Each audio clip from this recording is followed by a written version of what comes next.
$1,549.68 a month can disappear without a denial or appeal because Behcet's has no diagnostic code, yet a veteran writes that one word where the form needed. 5 manifestations. One line quietly decides whether the VA must score the file by 2 methods. Pin it. We won't reveal that line until the final argument. I'm Professor Erica. Here's the ruling. Behcet has no diagnostic code. We searched the current Part 4 of Title 38 across every body system and the name never appears. That's why a decision letter can cite a code you never claimed. Chris here. Step 1 is the whole game. An unlisted condition gets rated by analogy under 38 CFR 4.20. Grace here. Analogy is the trap. That diagnosis name isn't a rating instruction. Write only Behcet and the rater may score whichever single symptom the file already proves, often the smallest one. Write the damage instead. Eyes, joints, skin, and gut. Each manifestation gets its own line and its own defensible code. The diagnosis explains why those problems travel together. The rating schedule still asks what each problem does. In 1937, dermatologist Behcet linked recurrent mouth sores, genital sores, and inflamed eyes as one disease. That medical insight unified the diagnosis, but it didn't create a single VA measurement for every consequence. The name traveled from Istanbul. The VA schedule never gave that name a code. The disease crosses chapters. It can damage eyes and joints, then reach skin, gut, or the nervous system. One body, 5 departments. This matters most when Behcet's has reached several systems. If it hasn't, don't inflate the file. This isn't a promise of service connection or a higher rating. Every line still needs competent proof. If several systems are involved, name only the damage grounded in clinical records, diagnoses, and current symptoms. Precision protects credibility. A complete claim isn't the same thing as an exaggerated one. That leaves the honest question. If Behcet's has no VA code, what belongs on the claim? The cited rules and free claim tools are at va.professorerica.com. Chris, give us the short version. You don't file a disease. You file the damage. Damage, not diagnosis. Coming up next, the first code pays on a clinic tally many veterans already have and almost nobody calculates. Quick honest ask while we are here. If this has been worth your time so far, hit like, then subscribe and ring the bell. I know everyone asks, but this one is free, and it is how a small channel like this actually grows.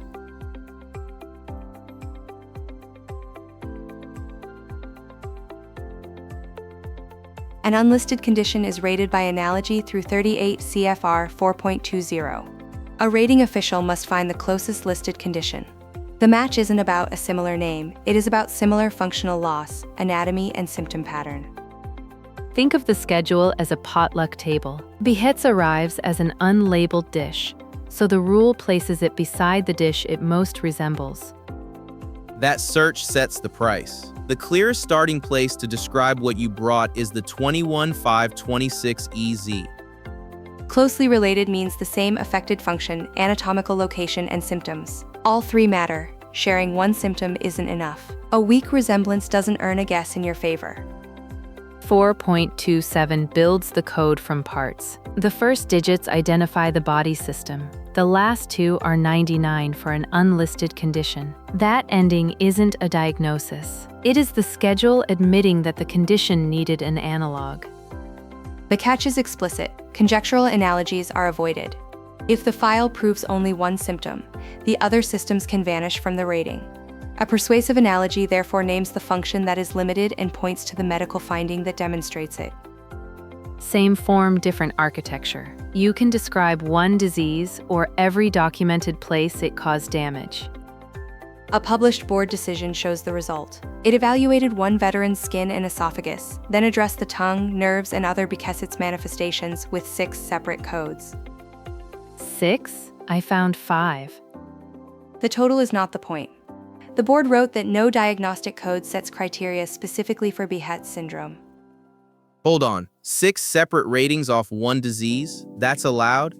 One line per manifestation, skin maps to a skin code, throat to a digestive code, and nerves to a neurological code. Separate systems can receive separate evaluations because they measure distinct functional losses even though one disease caused them. The boundary is pyramiding. Claim every record-backed system but never rate the same damage twice. Two diagnostic labels don't create two payments when both labels describe the same painful motion or the same limitation.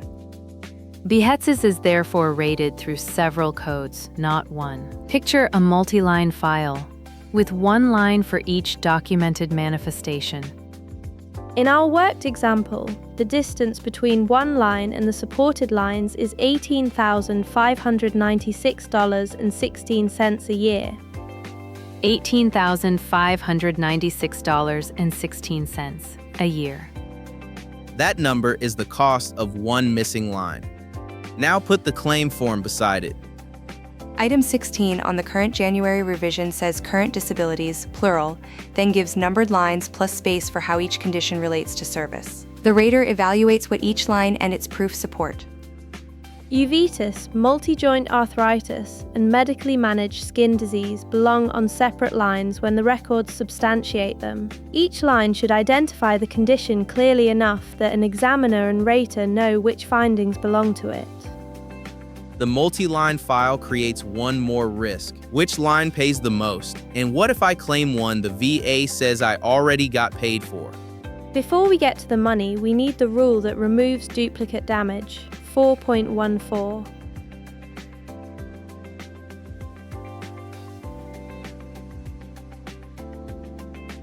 One disease, 4 schedules. Eyes come first because the treatment record can carry the rating. Diagnostic code 6000 covers choroidopathy, including uveitis. The rule is 38 CFR 4.79. The uvea is the eye's middle layer. Behcets can inflame it and threaten vision. How does the VA grade that eye? The rule can use visual impairment or qualifying treatment visits, whichever produces the higher evaluation. 7 or more in 12 months puts you at 37 visits. That's 30%. the top row is 60. 5 or 6 qualifying appointments is 40. 3 or 4 is 20. Each one must be specifically for care, not merely an exam. The rule's examples include immune-suppressing medicine, eye injections, laser procedures, and surgery. A routine check without care directed at the condition doesn't automatically qualify. This crop shows the slit lamp equipment used during an eye exam. Watch the lamp and dials, but keep the legal distinction in view. An exam alone is not treatment. The exam establishes the condition. The care note earns the visit tally. Bring both pieces and make sure the note says what intervention occurred rather than merely listing an appointment date. In fashion, a seam isn't the whole dress. Here, the exam is the seam and the treatment record is the finished proof. Tally only qualifying care visits already recorded in the file. Sort them by date, provider, and intervention so the 12-month window can be checked. Next code, joints. Code 5002 covers multi-joint arthritis as an active process. 1 or 2 exacerbations a year can mean 20%.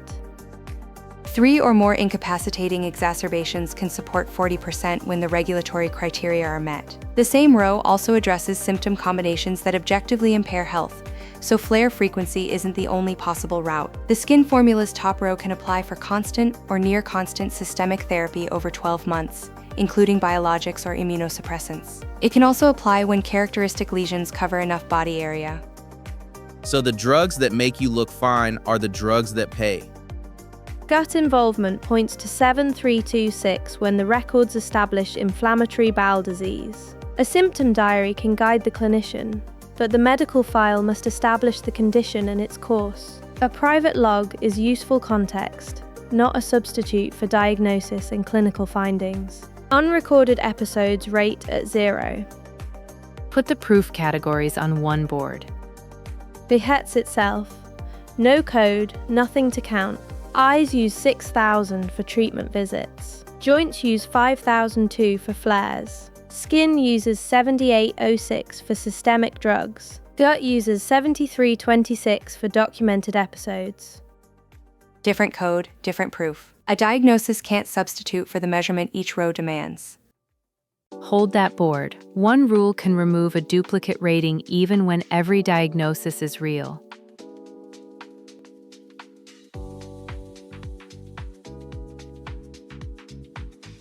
"4.14 is anti-pyramiding. The same manifestation can't be evaluated across different diagnoses. It protects against duplicate compensation, not against recognizing separate body systems." If joint pain already supports the arthritis rating, the same painful motion cannot earn a second rating for that joint. Take the higher, not both. 4.25 handles the remaining ratings. Never add them. 60 and 30 combine to 72, which rounds to 70. The table measures what remains efficient after each disability, then rounds only after the percentages have been combined. Simone Okafor reads combined rating cases for pleasure. Simone, what happens when 4 Behcet's codes reach the table? Do the subtraction. Added is a grocery bill. Combined is remaining efficiency. Each new rating applies only to what remains. Start with the largest percentage, so every later step has a visible remainder. 60 leaves 40. A 30% rating takes 12 from that remainder, producing 72. Wait, why does the second one shrink? Because only 40% remained. Do the subtraction before you multiply. Simone, a viewer's file is sitting in front of you. What do you tell him? Nobody responsible can price a file without reading it. The recurring pattern is well-supported eyes and joints, plus a skin note that never became a claim. Look for proof categories, not just diagnoses. So when does claiming more actually cost you? Only when 2 codes measure the same symptom. The arthritis note bars combining the active process with limitation of motion. Use the higher evaluation, never both. That is subtraction by legal rule, not by arithmetic. That separates a bigger claim from a smarter one. Exactly. Make the best documented manifestation the spine of the file, then do the subtraction on every additional code. Thanks for having me.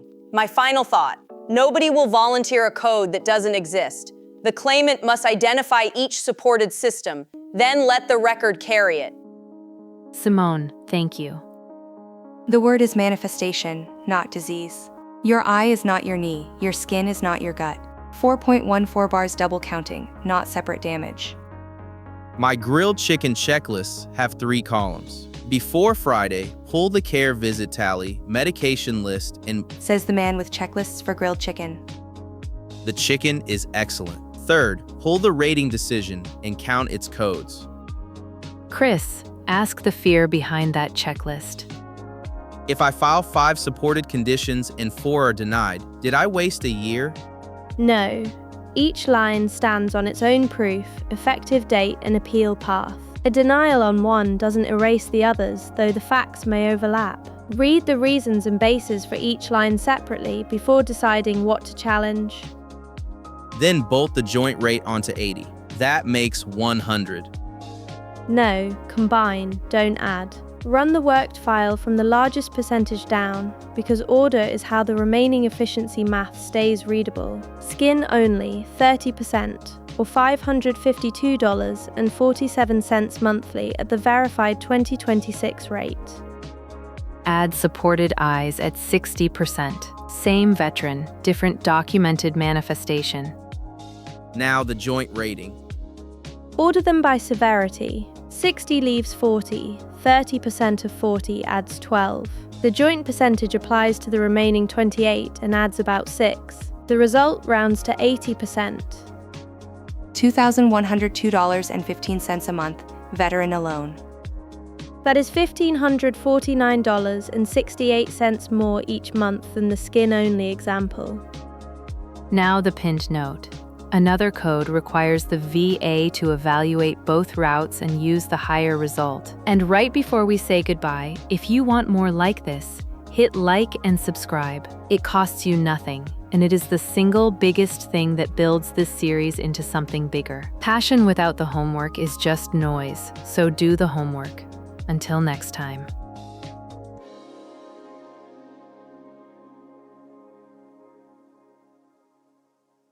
100, 60, and 10 are the systemic code's only rungs. Erica calls it a safety net. Grace calls it a cliff. When the record supports analogy to systemic lupus using code 6350, its note requires the higher of two methods. Combine the residuals or evaluate with that code. The comparison happens after the analogous code fit has been justified, not before. Careful. The analogy must fit the affected functions, anatomical location, and symptoms. A systemic diagnosis alone doesn't establish that fit. Even then, the VA compares only what the file proves and must explain the selected analogous code. If the rationale is missing, the decision letter should show that gap. What about the veteran on a biologic who hasn't flared in a year? The drug is working. Does the schedule punish him for that? The skin formula can still support its top row for constant systemic therapy over 12 months. Treatment history remains proof even when the medicine keeps lesions controlled. Code 6350 assigns 10% for 1 or 2 exacerbations a year. Control can place that root on its lowest rung. Exactly. The note compares methods. It is not a free choice. Grace, that's Erica's strongest card. Answer that one directly. Then just claim the systemic code, 60%, done. Backwards. Read the row. Its 60% row requires exacerbations lasting at least a week, 2 or 3 times a year. Without those records, that row doesn't fit. Fine. The cliff is real. Control can help the patient while lowering that root. So bottom line, the VA always pays the higher of the two? Only when that analogous code is properly supported. The VA can compare only the manifestations and proof in the file. Pause and count the diagnostic codes on your decision letter. One code for a multi-system file isn't proof of error, but it is a signal to compare the reasons and bases with the medical records and an accredited representative. Erica, Grace says your safety net is really a trap. Hit that head on. Grace is mostly right. The combined residual root is longer. Each system needs medical support and a defensible service connection. That work is a real cost. I would still inventory every substantiated system, then start with the strongest records instead of the most dramatic symptom. Build a simple crosswalk. Manifestation, medical finding, proposed code, and service connection theory. Blank cells reveal the work that remains before filing. Keep that crosswalk with the decision so the next reviewer can reproduce your reasoning. So it is not a coin flip. 4.88b's note applies only after the systemic analogy is supported, then uses the higher valid method. Patchy, separately documented damage often favors combined residuals. Week-long systemic exacerbations 2 or 3 times yearly can make the systemic row stronger. Here's what I would actually do. List every substantiated manifestation.